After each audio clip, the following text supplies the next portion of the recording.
Nous partagerons maintenant quelques aspects en relation avec l'esprit. Notre esprit est constitué de 3 parties. La conscience, qui est l'organe moral, elle nous avertit lorsque nous sommes tentés de faire quelque chose qui n'est pas conforme à la volonté de Dieu. L'intuition, qui est l'intelligence de l'esprit, qui est une fonction extrêmement importante. La communion, ou la faculté dont dispose l'esprit de s'entretenir et d'avoir une relation avec Dieu. Ce sont là les composants de l'esprit. Il en est de même à propos des composants de l'âme. L'intelligence, organe de la réflexion et de la pensée. La volonté, fonction par laquelle nous choisissons. Et enfin, les affections. Il est important de bien comprendre d'où viennent toutes les difficultés que nous rencontrons dans notre vie. Nous sommes des êtres humains. À la chute, l'homme devint charnel. C'est sa condition, quel que soit son quotient intellectuel ou son éducation. Il est donc important de comprendre pourquoi l'homme est confronté à tant de problèmes et de difficultés. Si nous considérons l'histoire du monde, nous avons les conséquences du drame qui remonte à l'Éden. Dieu n'a jamais voulu le monde tel qu'il est, car la création a été une harmonie. Lorsque nous devenons enfants de Dieu, nous recevons le Seigneur, Jésus comme notre sauveur personnel. Le Saint-Esprit vient demeurer dans notre esprit, et nous devenons alors une création nouvelle.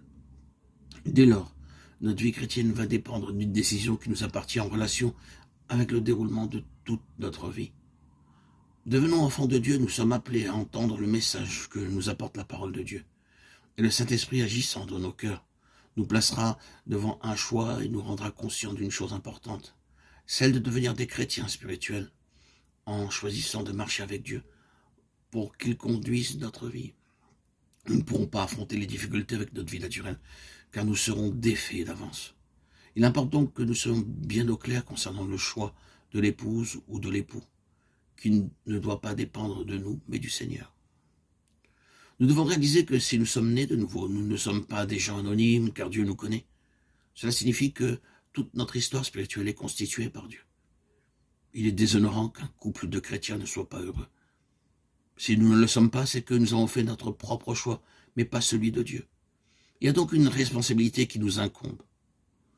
Dieu ayant préparé toute notre histoire, et si nous réalisons cela, nous saisirons une grande chose selon ce qui est rappelé au verset 16 du psaume 139.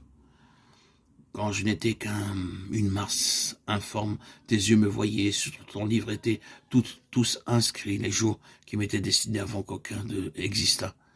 Dieu nous a connus dès avant la fondation du monde, et par conséquent, il a préparé le cheminement de notre vie et a déjà choisi l'époux ou l'épouse. Notre vie est constituée d'épreuves et de tentations. Dieu ne l'a pas voulu ainsi. Mais l'homme ayant mis Dieu de côté, le monde a le cadre de société qui résulte de son choix, de sa désobéissance. C'est donc par une autre vie que nous serons rendus capables d'aborder les épreuves, et non pas par notre vie naturelle. Il nous faut vivre d'une autre vie. Cela relève de l'importance du choix.